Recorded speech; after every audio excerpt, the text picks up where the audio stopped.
Buenos días a todos. Vamos a comenzar nuestra clase de hoy. Tenemos previsto trabajar sobre las presentaciones que ustedes han desarrollado sobre el tema integración, ¿no? Entonces, como son 16 grupos, así que vamos a comenzar rapidito. Voy a compartir con ustedes la presentación.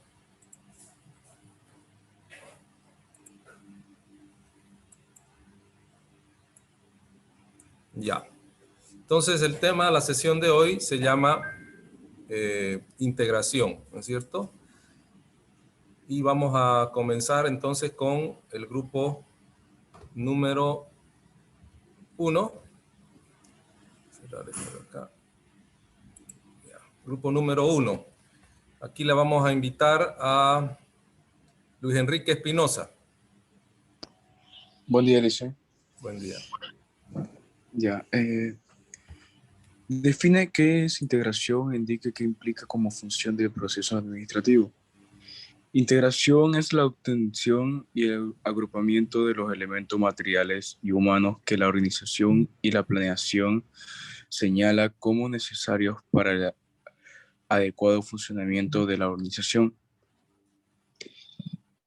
Implica identificar las necesidades de la fuerza laboral, ubicar y encontrar talentos disponibles, reclutar y seleccionar, colocar, promover, evaluar, planear las carreras, compensar y capacitar a ese talento humano. Ya, a ver, vamos a mejorar un poquito la respuesta. A ver, que tomen puntos del grupo 1.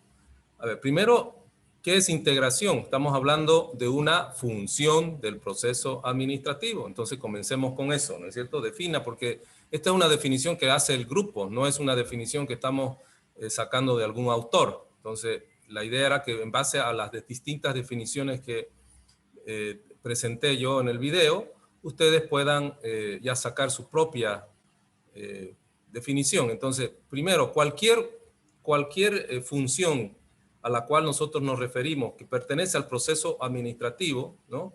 Tenemos que definirla como una función, ¿no es cierto? Ya sabemos que es una función. Una función es un conjunto de actividades, ¿no? En este caso, la de integrar. Entonces, la primera cosa, cuando estamos dando una definición, tenemos que utilizar las palabras adecuadas. ¿Qué es integración desde el punto de vista del proceso administrativo? Integración es una función del proceso administrativo en la cual, perfectamente, obtenemos y agrupamos a todo aquel material o elementos materiales y humanos que la organización, que en la planeación y en la organización se definieron, ¿okay? Se señalaron como necesarios para el adecuado funcionamiento de la empresa, ¿no es cierto? Así deberíamos definirlo. Entonces, primero, ¿qué es integración? Es una función del proceso administrativo, donde obtenemos y agrupamos los elementos materiales y humanos que en la planeación y en la organización, para ser ordenados, ¿no es cierto?, señalan como necesarios para un adecuado funcionamiento de la empresa. ¿Qué implica? Precisamente identificar, ¿no es cierto? Buscar, identificar cuál es la fuerza laboral, quiere decir el talento, las personas, en base a esas características que hemos definido en la organización. Y que la organización, no se olviden, se determinaron una serie de requerimientos, ¿no es cierto? Actividades, ¿no? Se definió qué tipo de personas tenían que ocupar en base a sus condiciones, capacidades, experiencia, personalidad. Eso es sobre lo cual nosotros nos basamos para identificar. Entonces, identificamos las necesidades del talento humano que requiere la empresa. Las ubicamos y las encontramos y las atraemos, ¿no es cierto?, para que estén a disposición de la organización. Implica, por tanto, reclutar, seleccionar, colocar, promover, evaluar, ¿no es cierto?, a todos esos elementos, tanto materiales como humanos, que requiere la organización para que se pongan a disposición de la empresa. ¿Ya? Esa correccioncita, por favor, el grupo número 1, ¿ya? Lo hacen en el Drive. Grupo 2. A ver, le vamos a dar a Adriana Alcón. Buen día, licenciado. Buen día. El tema que nos tocó fue, la pregunta, explica por qué algunos autores la separan de la función de organizar y cuál es su importancia para la administración. Está separada de la función de organizar por los siguientes puntos. El primero, requiere de conocimientos y enfoques especializados, no siempre reconocidos por los gerentes, que piensan que organizar es simplemente estructurar y prestan poca atención a cubrirlo. El segundo es que facilita dar mayor importancia al elemento humano, al talento humano en su reclutamiento, selección, evaluación, capacitación y desarrollo. El tercero, también se la separa porque la administración del talento humano está desarrollada hoy en día como un área completamente especializada del conocimiento administrativo. El cuarto, la asignación de personal es una responsabilidad de los gerentes. El departamento de personal solo apoya en el proceso. Así es. A ver, ahora le pido a Salvador Flores que continúe la segunda parte de la respuesta. Buenos días, Licen. Buenos días. La integración es importante por la administración porque es el primer paso de la etapa dinámica de ella, y de ella depende en gran parte que la teoría formulada en la etapa constructiva o estática, planeada y organización, tenga la eficiencia prevista y planeada. Es el punto de contacto entre los estáticos y dinámicos, lo que es la teoría y la práctica. Y la 3 es una función permanente que se da en mayor amplitud al iniciarse la operación de un organismo social, que es regulamiento de personal, maquinaria, etc. Así es. Perfecto. Entonces, a ver, ¿cuáles son las etapas, Salvador? ¿Cuáles son las etapas entonces estáticas constructivas, mecánicas de la organización, del proceso administrativo? ¿Cuáles son las etapas que llaman ahí constructivas o estáticas? ¿Cuáles son las etapas del proceso administrativo que son así denominadas estáticas o constructivas? Serían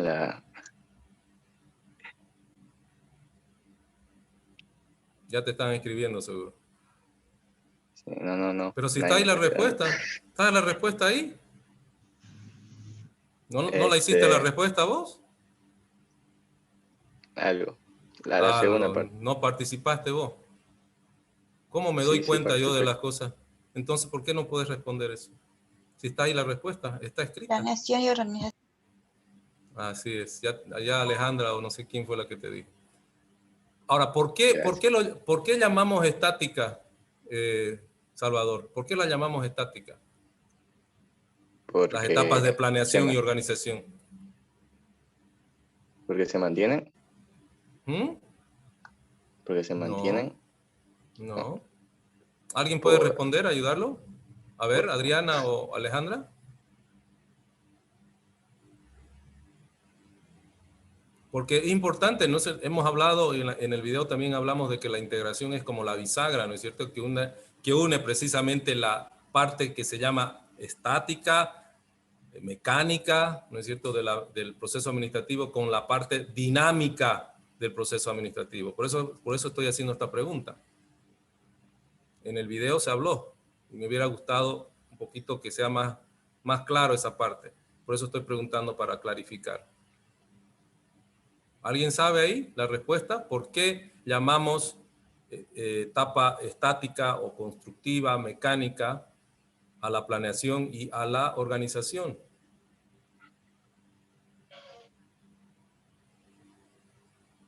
¿Nadie sabe? ¿Alguien del curso?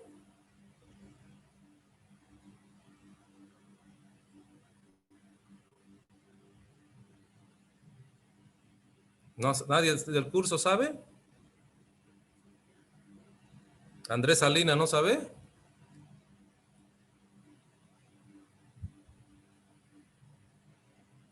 Nadie. Bueno, ¿por qué se llaman las funciones de planear y organizar como funciones estáticas, constructivas, mecánicas? Porque son las etapas en las cuales estamos diseñando, ¿no es cierto?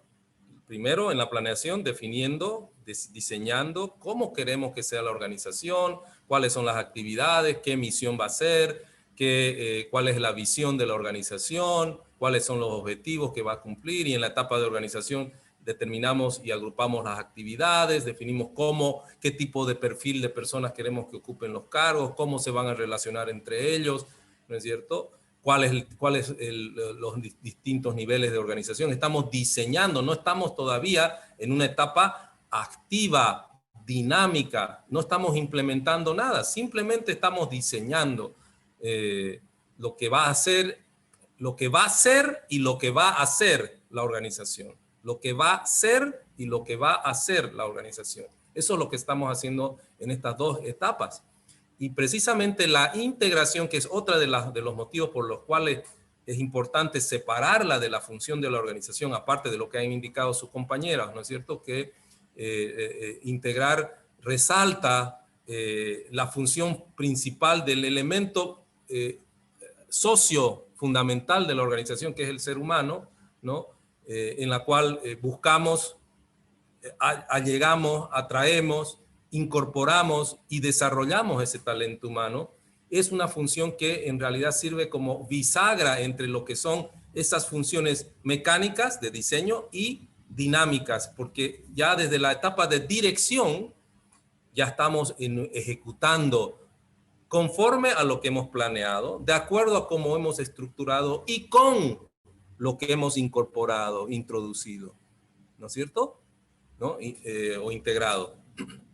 Entonces, por eso se llaman las funciones constructivas o estáticas, la planeación y la organización, para que podamos nosotros ya, en base a ese diseño, ¿no? Con lo que hemos integrado, poner en funcionamiento la organización. Las etapas dinámicas, entonces, serían las etapas de dirección y control, ¿no? Donde estamos realmente ejecutando e implementando la organización. ¿Ok? Esa aclaración importante colocar también en esta respuesta. ¿De acuerdo? Muy bien, Lisa. Muy bien. Muy bien, Lisa. Grupo 3. Creo que a todito ya le digo. A ver, Jocelyn Mamani. Buen día, Lisa. Buen día. La pregunta que nos tocó es, explique qué señala al principio el hombre adecuado para el puesto adecuado y qué sucede con este principio cuando es considerado en los niveles directivos. Como respuesta, los hombres deben poseer las características que la empresa establezca para empezar a desempeñar un puesto. Los recursos humanos deben adaptarse a las características de la organización y no de estos de los recursos humanos. Puede ocurrir en los altos niveles administrativos y directivos si exista cierta adaptación de la función al hombre, pero en términos generales, tratándose de los niveles medios e inferiores, es lógico que el hombre se adapte a la función. ¿Qué puede suceder en los niveles directivos? Provisión de elementos necesarios. La dirección debe dotar a cada miembro de la organización de los elementos administrativos necesarios para hacer frente en forma eficiente a las obligaciones del puesto. A ver, vamos a...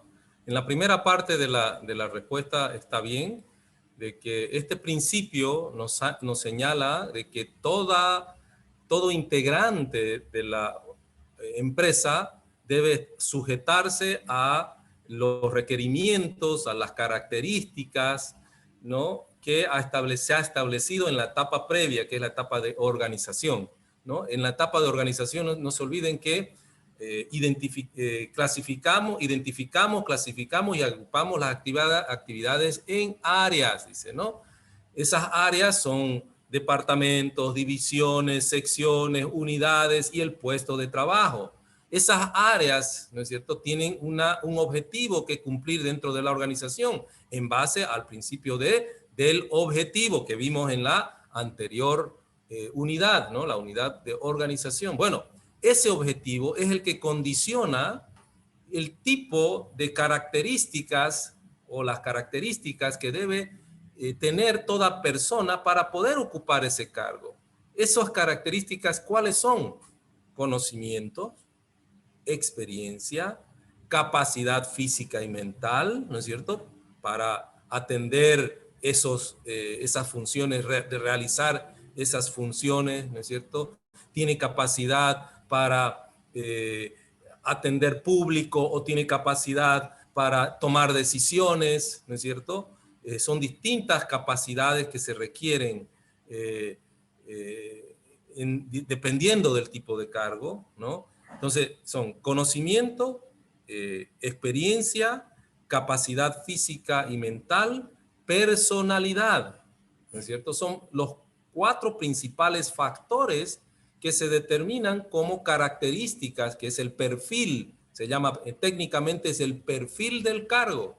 Ese perfil del cargo, que se ha determinado en la etapa previa en organizar, nos indica, en función del objetivo que va a cumplir cada puesto de trabajo creado en la organización, nos determina cuál es el tipo de persona en cuanto a su experiencia, capacidad, conocimiento y personalidad, ¿no es cierto?, que debe tener para poder asumir el puesto. No, ahí no se clasifican aspectos como, por ejemplo, alto, bajo, gordo, flaco, flaca, no, mujer, hombre, no. Es la característica, es el perfil del puesto. Eso es lo que nos dice este principio, ¿no es cierto? Que el hombre adecuado o la persona adecuado para el puesto adecuado. En realidad, ¿cómo se llama? El área, el puesto de trabajo es el que determina qué tipo de persona debe ocupar ese puesto, pero esa persona está en función de, nuevamente, estos 4 factores: capacidad, experiencia, personalidad y conocimiento, ¿no es cierto? Esos son los 4 factores. Ahora, ¿qué sucede en los niveles directivos? Además de esos 4 factores que son importantes, tiene que haber hay un factor fundamental, que es la confianza, que debe ¿cómo se llama?, demostrar la persona que vaya a ser elegida para ocupar un cargo directivo. ¿Por qué? Porque en esos niveles jerárquicos, de niveles superiores estoy hablando, ¿no?, en niveles directivos, además de esas capacidades, conocimiento, experiencia y personalidad, la persona que ocupe, sea hombre, mujer, ¿no es cierto?, tiene que generar la confianza suficiente sobre quién va a decidir cuál persona va a ocupar el puesto, ¿no? Y esa confianza, ¿no es cierto?, se la encuentra generalmente a través de distintos procesos de selección, ¿no?, donde se analizan no solamente los antecedentes en cuanto a capacidad, conocimiento, experiencia, ¿no es cierto?, o exámenes que se pueda tomarle a ese candidato o a esa candidata, ¿no? Y además tiene que demostrar con esos conocimientos que tiene, ¿no es cierto?, que es capaz de, ¿cómo se llama?, guardar, ¿no es cierto?, los intereses principales de la organización. Esa es la diferencia, ¿no? Entonces, generalmente en los niveles de mandos medios, niveles de mandos operativos, no es que no se requiere la confianza, pero los factores que les dije anteriormente son más preponderantes. El nivel superior, donde se toman decisiones estratégicas, que una decisión puede inclusive afectar la vida misma de la organización, tenemos que tener también la confianza sobre esa persona, ¿no?, sobre ese directivo que se está siendo elegido. ¿Ya? Esa es la explicación del por qué o qué sucede en el caso de los niveles superiores, ¿no? Entonces, el principio es claro, ¿no es cierto? En realidad, en la organización definimos las características, que es el perfil del puesto, y las personas que va a ocupar ese puesto tienen que estar en función de esas características. Eso es lo que dice este principio. ¿De acuerdo? Grupo 4. Samuel Senzano. Buen día, Licen. Buenos días. La pregunta dice, explique qué señala al principio la importancia de la introducción adecuada. Señala la importancia de cuando el elemento humano ingresa a la empresa o un individuo que ya esté dentro de la empresa es inducido a un nuevo puesto de trabajo, el cual tiene que introducirse y adaptarse al ambiente del departamento. Este proceso de adaptación ayuda a que el individuo pueda desarrollarse de manera eficiente dentro de su puesto de trabajo y acostumbrarse a la cultura de la empresa. Claro, exactamente. Entonces, este principio nos dice de que el proceso de incorporación del elemento humano, que es el socio principal de la organización, ese proceso de incorporación de ese talento humano, de esa persona a la empresa o a un nuevo departamento, porque no siempre este proceso de integración no solamente sucede cuando incorporamos una nueva persona a la empresa, también tiene que procederse con estos pasos de integrar, ¿no es cierto?, de incorporar cuando cambiamos de puesto de trabajo a alguna persona, ¿no?, que ha optado para ocupar otra función. Entonces, cada departamento tiene sus propias características, inclusive su propia cultura. Entonces, ese proceso de integrar, ¿no es cierto?, al ser humano en una empresa nueva o en un departamento, en un nuevo puesto de trabajo, es trascendental, ¿no es cierto? Es sumamente importante porque en realidad dependerá de ese proceso de integrar, de introducir, ¿no es cierto?, la velocidad de adaptación de esa persona al ambiente de la empresa o al ambiente del nuevo departamento donde está funcionando, y su desenvolvimiento, ¿no es cierto?, se va a hacer mucho más rápido, mucho más eficiente, ¿no?, dependiendo entonces de ese proceso de incorporación. En ese proceso de integración, de incorporación, y lo vamos a ver en las otras preguntas, donde se habla precisamente de las etapas del proceso de integración, es fundamental la inducción. Son esas etapas, esas actividades que se desarrollan para explicar, ¿no es cierto?, cuáles son las expectativas, donde se les informa sobre cómo es la organización, la cultura, cuáles son inclusive las funciones que debe realizar, ¿no es cierto? Cuanto más claro, ¿no es cierto?, más eficiente será su trabajo, ¿no es cierto?, en estos procesos de introducción. Entonces, en eso radica la importancia de esta etapa, de este principio. Grupo número 5. Melissa Mancilla. Buenos días, Licen. Buen día. La pregunta 5 dice, explique qué es la función de reclutamiento, su importancia y la diferencia entre fuentes y medios de reclutamiento. Reclutamiento es el primer paso de integrar al elemento humano e integrarlo en su nivel jerárquico para que pueda cumplir las funciones, las tareas, las actividades y asuma las atribuciones conforme a lo que se ha definido en la etapa de organizar. Cuando se diseña el perfil del cargo, el cual es la descripción de lo que van a realizar en este puesto de trabajo y para el cual se determinan las características en cuanto a la capacidad mental, física, conocimiento, experiencia, personalidad y confianza. ¿Qué son los 5 factores principales que se analiza cuando se va a seleccionar a una persona para que ocupe el cargo? El reclutamiento tiene por objetivo hacer que las personas ajenas a la empresa, candidatos a ocupar un puesto en ella, es en la etapa en la cual nosotros buscamos fuera dentro de la organización para que puedan convertirse en candidatos a ocupar este puesto. Esta búsqueda del candidato idóneo se hace en función a las características o el perfil del cargo.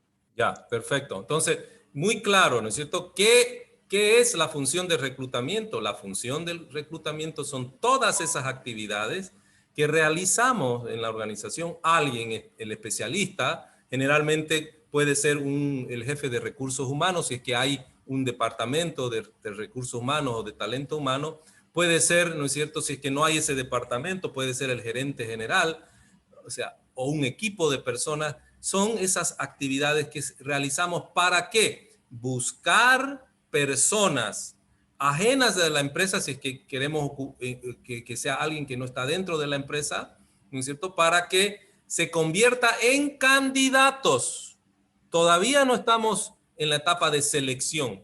El reclutamiento son esas funciones en las cuales nosotros realizamos para buscar candidatos esa búsqueda de candidatos se debe hacer en función de lo que dice ahí, las características, quiere decir el perfil del puesto de trabajo que se está buscando y que existe una vacancia, ¿no es cierto? Entonces, es esa etapa en la cual nosotros realizamos actividades para buscar candidatos que vayan a ocupar a un puesto de trabajo vacante. Puede ser de gente de afuera de la organización, como también dentro de la organización. ¿De acuerdo? Esa claridad quiero que esté en esa explicación. Ahora, Luis Bermúdez, sigue la segunda parte de la pregunta. ¿Cuál es la importancia y la diferencia entre fuentes y medios de reclutamiento? Buenos días, Licen. Buen día. Las fuentes de reclutamiento son los lugares donde podemos buscar candidatos y los medios son las formas para reclutar.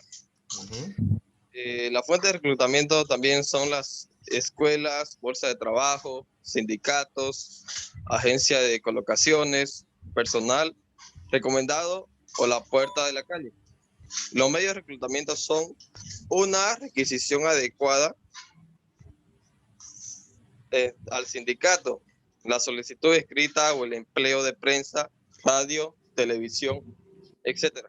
Ajá, así es. Entonces la fuente es, ¿no es cierto? Como bien decía su compañero, es donde nosotros buscamos, ¿no es cierto? Hay distintos lugares donde podemos buscar. Puede ser dentro de la empresa, ¿no es cierto? Investigando o revisando los distintos documentos que puede haber presentado todo miembro de la organización, porque cuando uno ingresa a una organización le piden documentos sobre sus antecedentes, donde ahí podemos analizar conocimientos, experiencias, ¿no es cierto? Algunos antecedentes de la persona, porque no solamente se le pide de que presente información sobre sus actividades o lo que él hace, sino también, por ejemplo, antecedentes personales de la policía, ¿no es cierto? Antecedentes médicos. Toda esa información la podemos encontrar en la empresa. Esa es una fuente, o sea, la base de datos que tiene la empresa es una fuente, ¿no? Una fuente puede ser, como dice ahí, las escuelas, las universidades, ¿no? Los colegios de profesionales, ¿no es cierto? Si estamos buscando algún profesional, las universidades también, ¿no es cierto? Es donde se están formando los futuros profesionales, dependiendo del tipo de función que queremos que ocupe la persona. Quizás no se necesita que sea un profesional, pero que sí tenga conocimientos ya superiores, ¿no es cierto?, de la universidad. Ustedes han visto que en nuestra universidad muchas veces se colocan esos avisos, ¿no es cierto? Bueno, porque consideran que la universidad es una fuente de búsqueda de talento humano, ¿no? También pueden ser, dependiendo del nivel jerárquico, los propios colegios, ¿no es cierto? De nivel técnico, ¿no es cierto? Las escuelas de nivel técnico. Entonces, esas son fuentes. Lo que se llaman las agencias de colocación son aquellas agencias especializadas que tienen en sus listas, ¿no es cierto?, en sus bases de datos, información sobre personas que están buscando trabajo y que ahí tienen toda la información sobre esas personas. Entonces, hay distintos lugares, ¿no? Los sindicatos, donde hay empresas que tienen sindicatos también, ¿no es cierto?, porque tienen información sobre los miembros que pertenecen al sindicato. En fin, son distintas fuentes, ¿no? Y los medios son, como dice ahí, son las formas, ¿no es cierto?, que utilizamos para buscar, ¿no es cierto?, a través de avisos, ¿no es cierto?, cartas que se envían a los sindicatos, cartas que se pueden enviar a los colegios de profesionales, a las escuelas técnicas, a las universidades, ¿no es cierto?, inclusive ¿cómo se llama?, comunicación personal, ¿no es cierto?, llaman a un catedrático y dicen, estoy buscando estudiantes que sepan, no sé, algo de estadística o que estén en el tercer semestre, cuarto semestre de la universidad. Entonces, hay distintas formas para buscar. O sea, nuevamente esta función es la etapa donde estamos buscando candidatos, ¿ya? Muy bien. Grupo 6. Vamos a ir un poco más rápido, pero me voy a detener un poquito en estas dos primeras etapas que son fundamentales. Entonces, aquí quiero pedir a Clarice Castro. Buen día, Licen. Buen día. La pregunta es, ¿qué es la función de selección? Explique cuáles son las técnicas más utilizadas para este proceso. La selección es un proceso en el que se pretende escoger a la persona indicada para el puesto adecuado. Las técnicas más utilizadas por este proceso están en la hoja de solicitud, que suele servir con base y encabeza todo el expediente del personal. La entrevista, comunicación formalizada donde se produce un intercambio de información que complementa y aclara los datos de la hoja de solicitud. La prueba psicotécnica son test de inteligencia que evalúan las aptitudes intelectuales, memoria e imaginación. Las pruebas psicométricas se evalúa la capacidad de una persona para aprender una determinada habilidad, conocimiento o comportamiento. Las encuestas tienen por objeto comprobar antecedentes de trabajo escolares, penales y sociales de etapas anteriores. El examen médico, que suele dejarse al final del proceso, porque puede ser costoso y permite conocer las condiciones del estado de salud y así es una persona apta para el puesto. Ok, entonces, puntual, por favor, quiero que hagan una pequeña corrección, ¿no? Van a poner ahí técnicas para los procesos de selección, ¿ya? Porque ahí no hay una explicación aparece nomás las distintas técnicas, hoja de solicitud, de entrevista. Pónganle ahí títulos. ¿Cuáles son las técnicas, como dijo Clarice, ¿no? Las técnicas más utilizadas para este proceso de selección son la hoja de solicitud, la entrevista, las pruebas psicotécnicas. ¿Qué son entonces? Esos son los elementos que nos ayudan a tomar la decisión. Entonces, ¿qué es la función de selección? ¿Qué hacemos en la selección? Precisamente son todas esas actividades que realizamos o que realizan las personas que tienen que decidir entre los candidatos que en la anterior fase, ¿no? El reclutamiento, se obtuvieron para que puedan competir, ¿no es cierto? Y así ingresar para ocupar el puesto que está vacante. Entonces, en esta etapa nosotros no pretendemos, elegimos, ¿no es cierto? En la etapa de selección, el proceso de selección es ese proceso, ese conjunto de actividades que realizamos para elegir a la persona indicada para el puesto de trabajo. Y eso tiene una implicancia fundamental porque estamos incorporando una persona ajena a la organización o ajena al departamento. Entonces, esta etapa es fundamental porque depende de ella muchas veces, ¿no es cierto?, del éxito. Una decisión, una mala decisión, si no se cubre todas estas etapas, nos puede llevar, ¿no es cierto?, a escoger una persona no adecuada. Entonces, aquí tienen que participar las personas con mayor experiencia, que conocen en detalle qué es lo que va a hacer la persona, ¿no es cierto?, y qué tipo de personas queremos, ¿no? En la etapa de organización, cuando definimos el perfil del cargo, ahí es donde determinamos el tipo de persona que queremos, ¿no es cierto? Ya les dije los factores que tienen que incorporarse en ese perfil. Bueno, en esta etapa, en base a esos factores que tienen que ser muy claros, ¿no es cierto?, nosotros tenemos que, o la persona que va a elegir, tiene que basarse en esos factores para tomar la decisión. Y para poder tomar esa decisión, utiliza una serie de técnicas o elementos que son necesarios que le van a ayudar. Una es la hoja de solicitud, ¿no es cierto?, donde la persona, exigimos que la persona nos presente un documento, una carta donde explique, ¿no es cierto?, los motivos que quiere, por los cuales quiere ocupar el puesto, cuáles son sus antecedentes. Hoy en día ya esa hoja de solicitud es un formulario formal, ¿no es cierto?, que lo desarrolla la propia organización y es estandarizado. Quiere decir que todos van a completar un formulario similar para que sea mucho más fácil la evaluación inicial del proceso de selección, ¿no es cierto? Muchas veces, muchas empresas grandes ya lo tienen en su página web, ¿no es cierto? Y les piden a los candidatos, a los que quieren ser candidatos, que llenen esa hoja de solicitud o ese formulario de ingreso, ¿no? Donde ponen sus antecedentes, nombres, características principales, algunas experiencias. Además de la hoja de solicitud viene, ¿no es cierto?, le piden el currículum. Aquí en Bolivia es muy característico que le piden el currículum. En el currículum quiere decir que nosotros expresamos en detalle, ¿no es cierto?, nuestros antecedentes civiles, ¿no es cierto?, información de dónde nacimos, cuándo nacimos, ¿no? Nuestras familias, cuáles son nuestras aptitudes, qué experiencia tenemos, qué conocimiento tenemos, dónde hemos trabajado. Todo eso tiene que estar en el documento del currículum. ¿Por qué? ¿Por qué es tan importante eso? Porque precisamente en la etapa de selección, quienes van a elegir tienen que revisar y revisan esos documentos.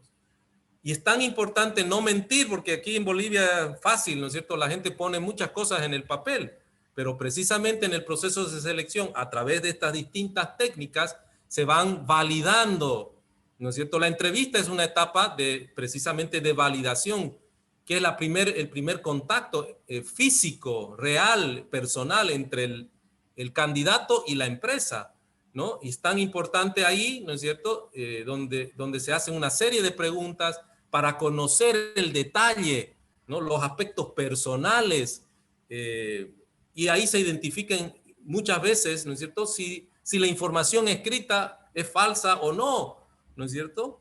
Hay gente que a veces oculta cosas. Bueno, en la etapa de la encuesta, que se llama, que es cuando estamos verificando mucha información que se ha obtenido en la entrevista, como también en la hoja de solicitud, en otras empresas se llaman a esas empresas, ¿no es cierto? Se hace una encuesta, ¿no? Se llama a los antiguos jefes, se les pregunta si realmente lo que dice el currículum es verdad, se le pregunta cómo actuaba la persona. Entonces, por eso es tan importante este proceso de selección, porque vamos verificando, informándonos sobre los distintos candidatos. Y dense cuenta ustedes de que la información que nosotros vamos construyendo a lo largo de nuestra vida, desde el colegio, la universidad principalmente, nos sirve a nosotros como nuestros antecedentes personales. Muchas veces, no se olviden que una de las fuentes donde se puede buscar personales en la universidad. Y bueno, los estudiantes presentan sus documentos y hay muchas empresas que llaman a los catedráticos, ¿no es cierto? Averiguan qué tipo de estudiante es, cómo es ese estudiante, ¿no? Entonces, eso se hace en la encuesta, en la etapa de verificación. Lo mismo sucede con las empresas donde trabajaste. Entonces, tu vida, estás construyendo tu historia. Esa historia en su momento, ¿no es cierto?, en estas etapas de selección de personal, se van a investigar, se van a verificar, ¿no? Personas que han tenido problemas con sus empresas, está registrado, por ejemplo, hay una base de datos en el Ministerio del Trabajo, donde uno puede también verificar cómo ha sido la persona. Entonces, todo esto nos ayuda, la entrevista, las pruebas psicotécnicas, el examen médico, para realmente elegir a la persona, como dice aquí, adecuada, ¿no es cierto?, que vaya a poder ocupar bien ese puesto de trabajo, que se integre bien a la cultura, ¿no? Entonces, eso es lo que hacemos en la etapa de selección. 7. A ver, Karen, te quedaste sola. Sí, dice que la función de introducción-inducción defina, explique cuáles son las dos formas de inducir al personal en la organización. Entonces, la función de inducción es la que se realiza cuando ya hemos seleccionado al candidato y ahora vamos a incorporarlo a la empresa o al departamento, y tiene la función de articular y armonizar al nuevo personal, al grupo social de que formará parte de una manera rápida y adecuada. Las dos formas de inducción al personal en la organización son la inducción en su departamento o sección, que también sería inducción específica, que es cuando se lleva al seleccionado a su área de trabajo y se le hace conocer toda su área de trabajo. Además, se le explica de forma detallada qué forma de trabajo va a realizar y se le presenta a sus compañeros de trabajo con quien se va a relacionar directamente. Introducción o inducción general a la empresa es la que se realiza generalmente en el departamento del personal y es cuando ya se firma contrato, conoce el reglamento interno de la empresa, se le muestra la estructura de la empresa, conoce a sus principales jefes o el gerente general. En sí, esta forma de inducción es la presentación del candidato a la empresa y es muy importante porque va adquiriendo información sobre la cultura de la empresa. Y Así es importante la inducción. Es importante la inducción porque mientras más rápida sea el proceso de inducción, más rápida será la adaptación del seleccionado a la empresa. Así es, en cumplimiento del principio que vimos anteriormente, ¿no es cierto? Entonces, esta es la otra etapa, ¿no es cierto?, del proceso de integración, ¿no? Es la inducción o la introducción de la persona, ya sea al departamento y también a la empresa. Esas son las dos formas que se tienen que realizar. ¿No? Es fundamental porque eso va a ayudar, cuanto mejor se realizan estos procesos de inducción, que no son en una sola sesión. Estos procesos de inducción pueden llevar meses, ¿no es cierto? Hasta que la persona se va adecuando, ¿no es cierto? Se va incorporando y para eso la empresa invierte recursos, ¿no? Cursos de capacitación, información, ¿no es cierto? Actividades de relaciones internas para que precisamente este individuo se vaya haciendo familia. Ese es el objetivo, ¿no? Se vaya familiarizando, se vaya consistenciando, porque además de colocar su conocimiento, lo que queremos que esa persona también aporte al desarrollo de la organización, a la cultura de la organización. Entonces, esta es una etapa muy importante. Grupo 8. Mauricio Quispe. Bueno, licenciado. Buen día. Bueno, nosotros nos tocó la pregunta de qué comprende la función de inducción dentro del proceso de integración. Bueno, lo que yo vi en el video ya me comprendíamos el que el proceso de inducción es cuando se incorpora el nuevo seleccionado a una empresa o a un departamento. Bueno, tiene como la finalidad de articular y armonizar el nuevo elemento al grupo social del que formará parte en la forma más rápida y adecuada. Hay dos áreas donde se hace el proceso de inducción, que es la introducción de un departamento o sección. Es cuando lo presenta el seleccionado en su área de trabajo, donde va a trabajar, se le explica de manera detallada del trabajo que va a hacer. Se presentará a su compañero de trabajo, se le hará recorrer los sitios en que va a ser en que habrá de provisionarse de materia. Se le indicará dónde tiene que rendir informe, dónde cobrar su sueldo. El segundo sería introducción general a la empresa. Se lo realiza generalmente, si es que existe, en el departamento personal, donde firmará contratos, anotaciones necesarias en los registros, su filiación, etc. La bienvenida, entregándole el manual de empleo del empleado, recorrido de la planta, representación personal con los principales jefes que va a tratar y finalmente con su jefe.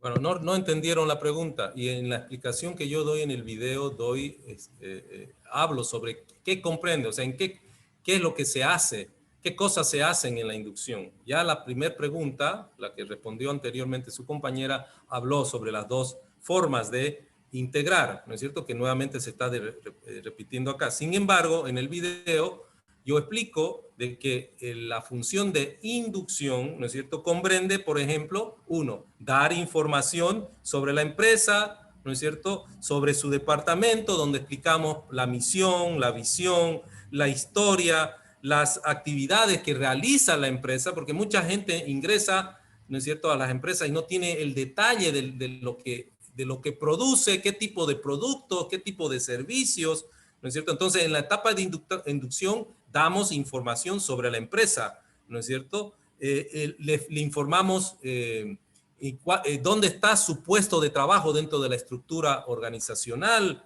¿no es cierto? Cuál es la filosofía que sigue la empresa, qué objetivos persigue, cuál es la visión de la organización. Después explicamos, también comprende la inducción, la explicación sobre la disciplina interior, los reglamentos, las normas que rigen, cuáles son las políticas que debe seguir el personal, ¿no es cierto? Por ejemplo, aspectos respecto a cómo tiene que ingresar, si tiene que marcar, no tiene que marcar, asistencia, ¿no es cierto? Cuáles son sus derechos y deberes, todo eso está en los reglamentos, cómo se lo va a evaluar, ¿no? ¿Qué tipo de reconocimientos? ¿Cómo va a desarrollarse dentro de la organización? Eso es otro aspecto que comprende la etapa de inducción. Por favor, lo van a volver a mirar el video y van a corregir esta respuesta porque está mal. Después tienen que cómo se realizan, otra área, otra actividad que realizan precisamente está en cuanto a las distintas formas en que él puede ejercer comunicaciones formales, ¿no es cierto?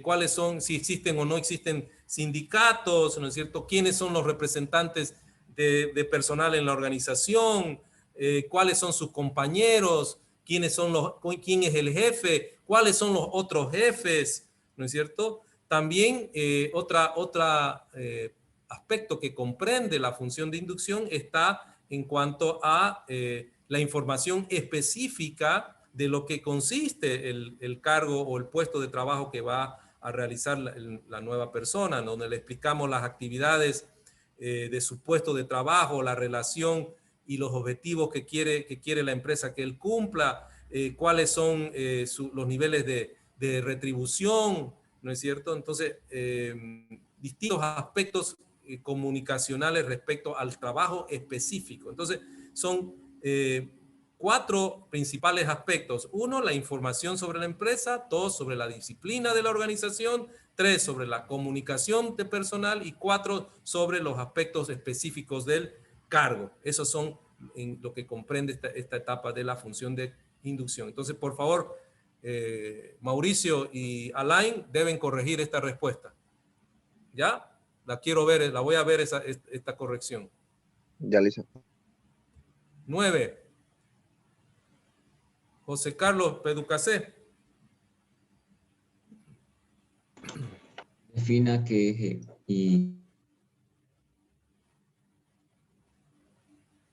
implica la función de entrenamiento para integrar o mejorar la calidad y cantidades de producción para asegurarse la satisfacción del trabajo y se basa en el ajuste personal de los empleados.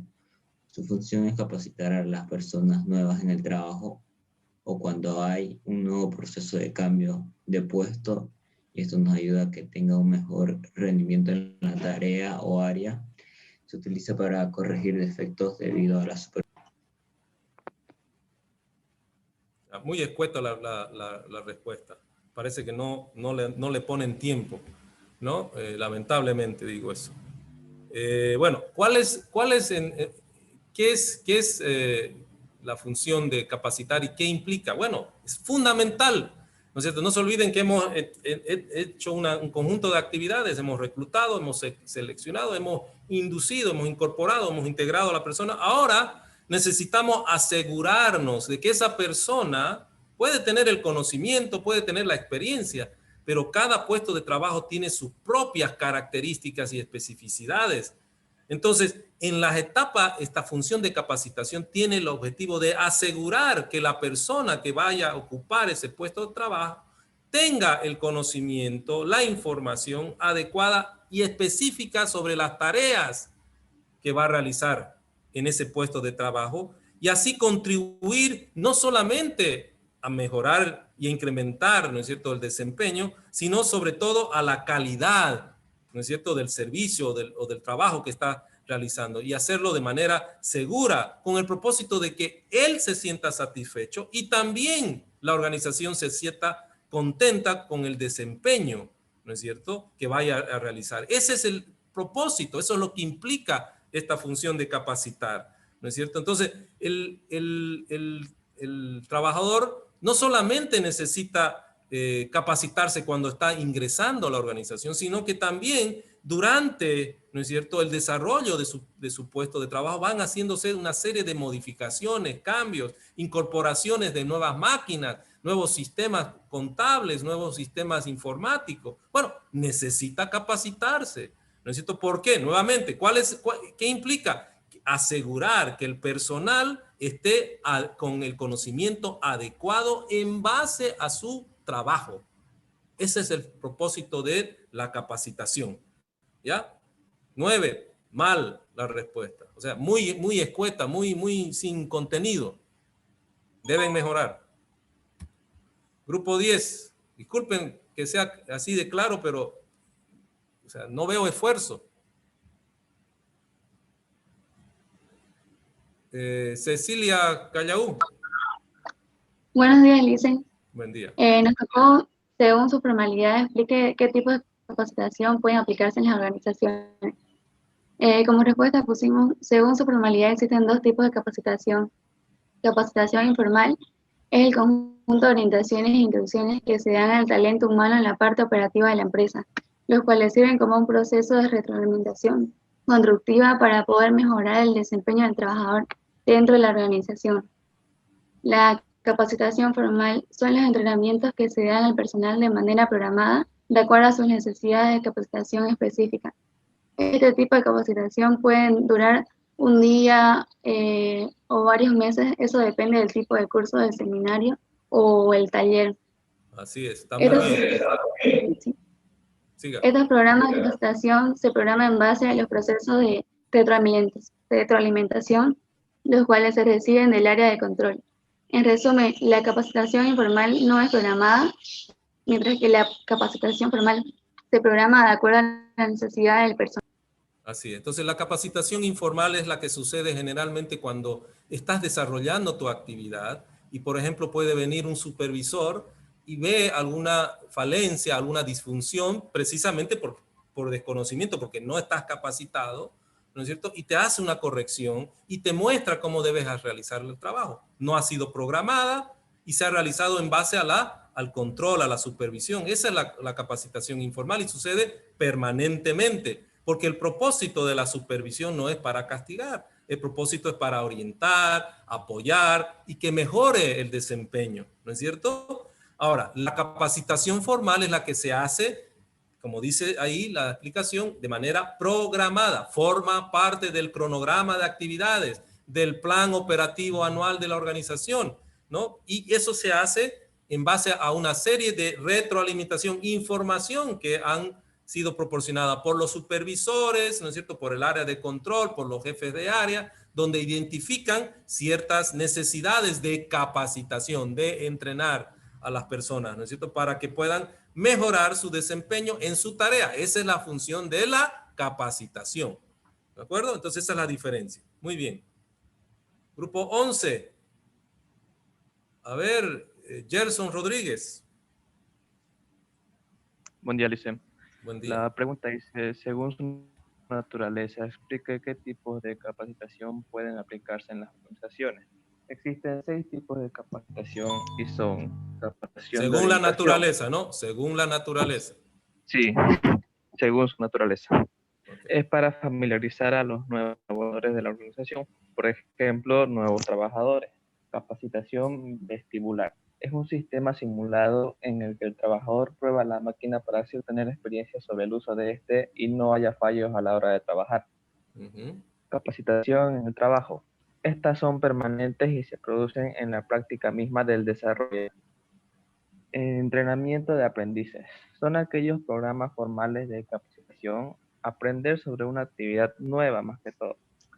Entrenamiento técnico. Es una capacitación altamente especializada en específicos de desarrollo y capacitación de supervisión. Se prepara el personal de supervisión para el desempeño de funciones gerenciales. Así es. Entonces, según su naturaleza, tenemos esas capacitaciones de orientación, capacitaciones de vestibular, capacitación en el trabajo, entrenamiento de aprendices, entrenamiento técnico y capacitaciones de supervisores. Está bien esto, muy bien. Grupo 12. Oriana Pareja. Buenos días, Listen. La pregunta que nos tocó fue, por su nivel de capacitación, explique qué tipos de entrenamiento pueden aplicar en las organizaciones. Está mal. Está mal. No entendiste nomás. Por su nivel de capacitación, tenemos capacitaciones de operarios, capacitaciones de obreros calificados, capacitaciones para supervisores, capacitaciones para jefes de línea y capacitadores para gerentes. Esta es la misma respuesta según esta de aquí, fíjense. Sí, Listen, yo le pregunté, le mandé mensaje. Sí, por eso no entendiste. Sí, no entendiste. Por eso yo pensé que era lo de lo ocupacional y yo le dije. No, por eso, en la parte, a ver, señorita, en la parte de la explicación, yo digo claramente cuáles son los tipos de capacitaciones. Se pueden clasificar los tipos de capacitaciones por su formalidad, por su naturaleza y por su nivel ocupacional o de capacitación. Está ahí. Ustedes han hecho según la naturaleza. No entendieron. Te pregunté si lo habías entendido, te volví, te expliqué. Entonces, esta corrección, por favor, y está claro en la exposición. No sé por qué no se dieron cuenta. No es, o sea, no estoy diciendo, te estoy reteando, sino te estoy haciendo notar de que no has comprendido. Entonces, ¿cuál es la explicación? Según la clasificación de los tipos de capacitación, tenemos una, ya hemos hablado, una, la capacitación por su naturaleza. ¿No es cierto? Que esta es la capacitación de orientación, vestibular, etc. Por su naturaleza, por su formalidad, ¿no es cierto? Tenemos los informales y la formal. Por su naturaleza, capacitación de orientación, capacitación vestibular, etc. Y por su nivel, y esto me lo corrigen por favor, está la capacitación de operarios, que yo explico ahí cuál es la capacitación de operarios. La capacitación de operarios, ¿no? Es ese entrenamiento, esa capacitación que se da a personal del área operativa, que está directamente relacionada a las operaciones, ¿no es cierto? Ahora, hay una diferencia entre la capacitación de operarios y la que se llama capacitación de obreros calificados. Esas que se dan a personal que no es técnico, pero que requiere ciertas habilidades, ¿no es cierto? Por eso se llama obreros calificados. Entonces se lo capacita para que pueda desarrollar adecuadamente su función. Tenemos capacitación, la otra clasificación, la capacitación de supervisores, que es una capacitación especializada que se da para aquel personal que la organización, uno, para mejorar la habilidad de los supervisores existentes o para capacitar nuevos supervisores, porque no todas las personas tienen el conocimiento, las habilidades para ser supervisor, ¿no es cierto? No estamos hablando de capataces, estamos hablando de supervisores que tienen que conocer, saben de la parte técnica, pero necesitan conocer sobre relaciones humanas, cómo supervisar un trabajo, qué tipo de acciones tiene que hacer para apoyar al personal. Esos son los que se hacen en las capacitaciones de supervisores. Después tenemos las capacitaciones para jefe de línea. Esas son capacitaciones también especializadas para los que están de jefes de área o para personas que queremos que sean jefes de área. Esas son las capacitaciones de jefe de línea. Y también tenemos capacitaciones para gerentes. Lo mismo, ¿no es cierto? Son capacitaciones especiales distintas a las otras. Entonces, por su nivel ocupacional tenemos capacitaciones de operarios, capacitaciones de obreros calificados, capacitaciones de supervisores, capacitaciones de jefes de línea y capacitaciones de gerentes. ¿Ok? Eso está en el video. Por favor, véanlo y corrijan esto, chicas del grupo 12. ¿Ya? ¿Ya se entendió, no? Sí, ya lo entendí. Ok. Bien. Vamos a la pregunta 13, rapidito. A ver, Andrés. ¿Qué es, buenos días, licenciado, qué es la función de desarrollo? Explique en qué consiste y cuál es la diferencia con la función de capacitación.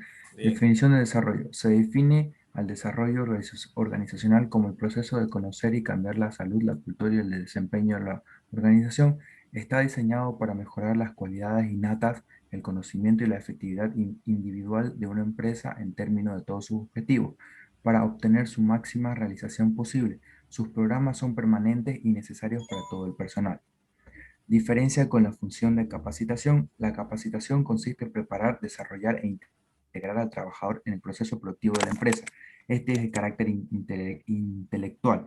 El desarrollo consiste en educación que recibe una persona para el crecimiento profesional a fin de estimular, y ya no puedo leer lo demás abajo, licenciado, porque me quedó chica la pantalla. Estimular la efectividad del cargo. En este es de carácter mental. Ya. Entonces, bien, lo que pusieron desarrollo, evidentemente tiene que ver con esa capacidad de mejorar, ¿no es cierto?, las cualidades, las condiciones de la organización para enfrentarse a los distintos desafíos que se presentan en los ambientes, en sus distintos ambientes. Pero estábamos hablando del desarrollo de personal, ¿ya? Cuando ya estamos hablando de desarrollo de personal, y ahí está bien la definición, que consiste precisamente en esas actividades que realice la organización para el crecimiento personal y profesional técnico de la persona, para que pueda optar a otros puestos de trabajo. Lo que busca la organización, no se olviden, y la etapa de integrar tiene el objetivo final de que la persona que ha sido seleccionada, incorporada, inducida, permanezca en la organización, ojalá para siempre. Y por eso se realizan actividades de capacitación que son específicas sobre su tarea, sobre la labor que está realizando, pero también actividades de desarrollo de la persona para que pueda optar o pueda tener un crecimiento en la organización y el día de mañana ocupar otros puestos de trabajo. ¿No es cierto? Esa es la diferencia entre las actividades de capacitación y la función de desarrollo de personal. ¿Ok? 14. Delicia Paco.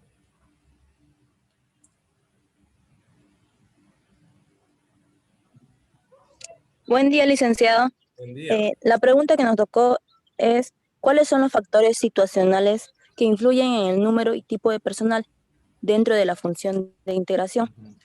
Y la respuesta que pusimos son, tamaño de la empresa está condicionado al número y tipo de personal.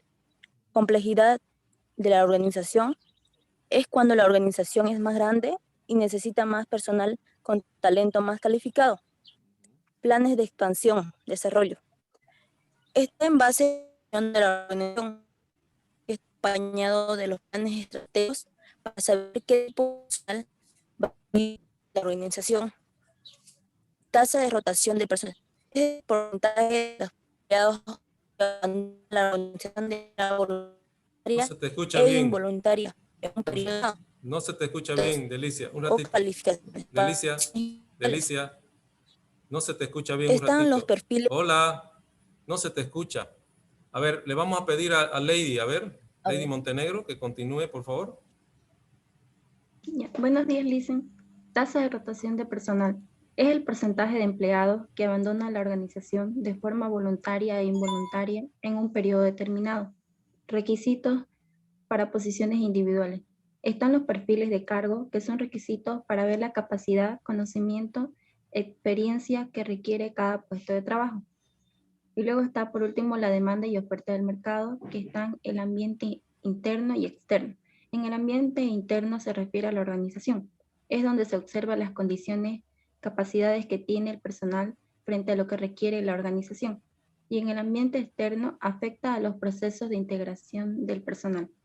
Ya, entonces, ¿cuáles son los factores situacionales? Quiere decir, los factores que condicionan o influyen en lo que refiere al número y al tipo de personal. Esa era la pregunta. ¿Cuáles son las condiciones que influyen para que exista un X determinado número de personales, de funcionarios y el tipo de persona? Bueno, ¿cuáles son esos factores que influyen? El tamaño de la empresa, la complejidad de la organización, cuáles son sus planes de desarrollo y expansión que quiere recibir la organización, cuál es la tasa de rotación, quiere decir, es un segmento o una organización donde hay mucha movimiento, rotación de personas, cuáles son los requisitos, las calificaciones, ¿no es cierto? ¿Son exigentes, no exigentes?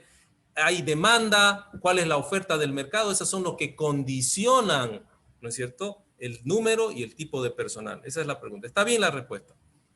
Número 15.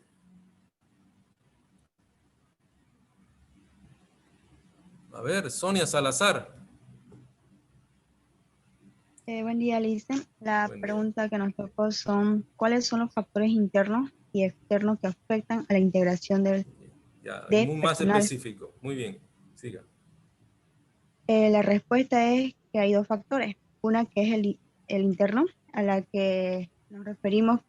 Uno, la ocupación de puestos con personal dentro de la empresa, del exterior, incluyendo las características. Dos, la determinación de responsabilidad sobre la integración de personal. Tres, el reconocimiento de la necesidad de contar con el apoyo de la alta dirección para vencer la resistencia al cambio. Luego tenemos las tareas dentro de la organización y por último tecnología. Dos, tenemos los factores externos. A ver, que hable Alison.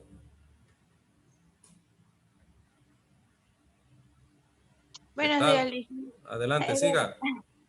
Ya, los factores externos que afectan a la integración personal serían el nivel de estudios, que serían las oportunidades educativas, las aptitudes imperantes en la sociedad, es decir, la cultura de la sociedad, como es la aptitud hacia el trabajo. También afectan las normativas, que serían las normas, las numerosas leyes y reglamentos en forma directamente a la integración personal. Otro sería las condiciones económicas fuera de la organización. También está la oferta y la demanda personal fuera de las empresas. Así, entonces tenemos dos factores, uno desde el punto de vista interno, ¿no es cierto?, que pueden afectar estos procesos de integración que tienen que ver, ¿no es cierto?, sobre la cultura interna misma de la empresa, el carácter de las personas, ¿no es cierto?, las dificultades o no de los distintos puestos de trabajo, ¿no?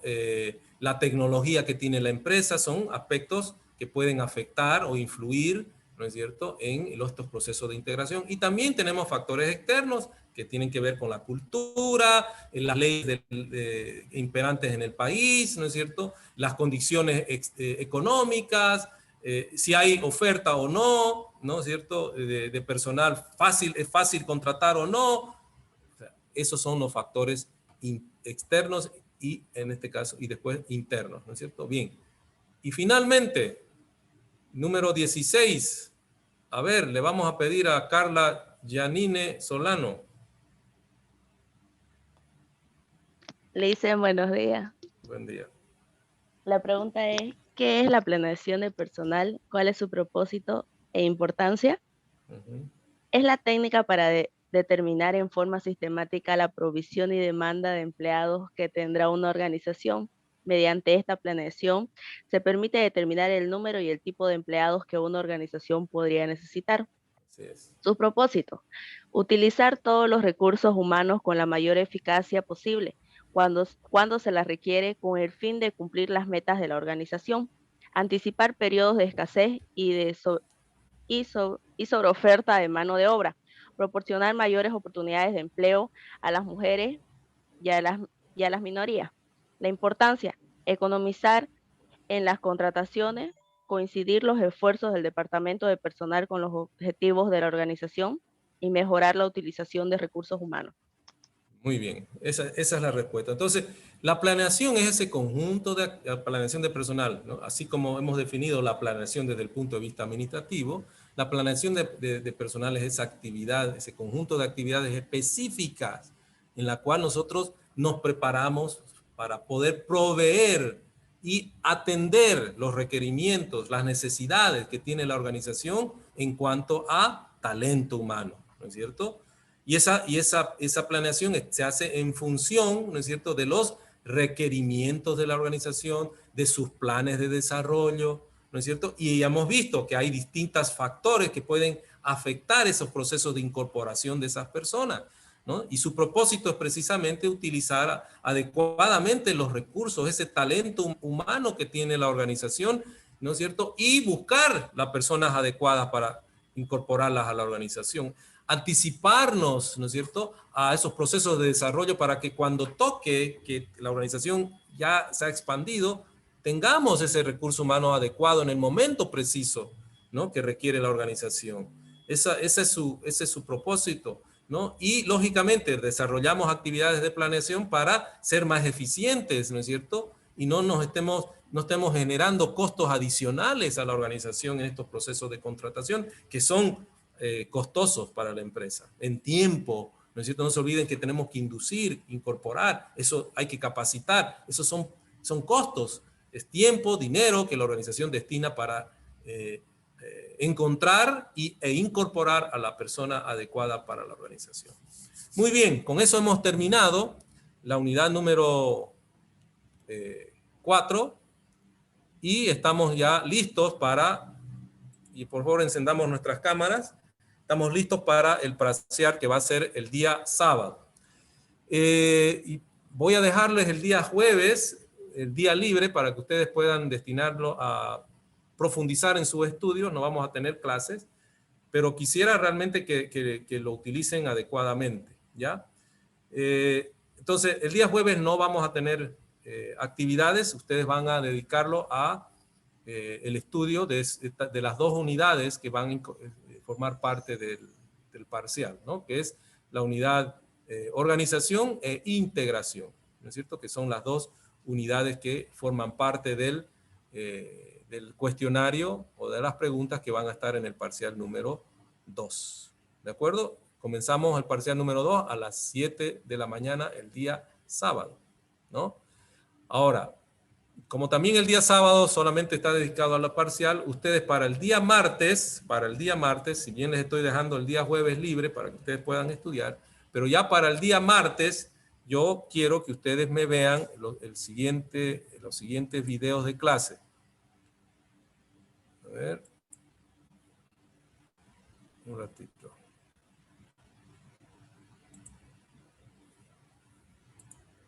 Ya. Entonces, para el día martes, en video de clases, van a ver estos dos videos. Introducción, conceptos y principios de dirección y desarrollo de la teoría motivacional. Que eso ya lo han visto. Estos dos videos quiero que me vean, ¿ya? Introducción, conceptos y principios de dirección y desarrollo de la teoría de la motivación. Para estar preparados para la dinámica de grupos que vamos a hacer el día martes. ¿Ok? Dicen, disculpe. Que puedo aumentarle un poco. ¿Perdón? Si le puedo aumentar al parcial. Si le puedo aumentar, ¿qué? No te escucho bien. Si le puede aumentar un poco más de tiempo. ¿A qué? Al parcial. Al parcial. A ver, jóvenes, no es la primera vez que tomo parciales. Este parcial lo vengo tomando hace 10 años, estos tipos de parciales. Sé el tiempo exacto que necesitan, ¿no? Lo que sí necesitan es estudiar más profundamente, ¿no? Estoy seguro que tienen el tiempo suficiente para poder responder. La mayoría de las preguntas son opción múltiple, no tienen que escribir. Evidentemente tienen que ver la pregunta, razonarla, pero si han estudiado, o sea, no van a tener ningún problema. O sea, el tiempo está calculado para que ustedes lo hagan bien, tranquilos, sin apresurarse, tienen el tiempo suficiente. No, o sea, y esto lo vengo tomando hace mucho tiempo, o sea, no es la primera vez como para que yo tenga que estar incrementando el tiempo, si yo sé cuáles son los resultados. Ahora, si ustedes no estudian como tienen que hacerlo, lógicamente que van a tener dificultades en un examen de ese tipo, evidentemente. Segundo, yo no estoy ahí mirándolos a ustedes en el examen. Cosa distinta, ¿no es cierto?, sucede cuando estamos en la clase. Entonces, esto también se han hecho para precisamente limitar o evitar, disminuir la posibilidad de que se cometan cosas que no tienen que hacerse. ¿Me entienden? Entonces, el tiempo está adecuado, se lo digo. Con toda certeza. El tiempo ha sido requete comprobado. Que el tiempo es suficiente para ustedes. Ahora, tienen que, evidentemente, estudiar. Ahora, vengo con el parcial hace cuánto tiempo. Si comienzan a estudiar recién mañana, lógicamente que no van a tener, aunque les dé 2 horas, no lo van a poder terminar el examen. ¿Ya? Así que prepárense. Lo vengo tomando este examen hace mucho tiempo. Así que sé. O sea, no es el mismo examen, pero son preguntas similares, cambiadas, ¿no es cierto? El tiempo es suficiente. Ese es el resumen. ¿Ya? Bueno, les voy a pasar el código de asistencia.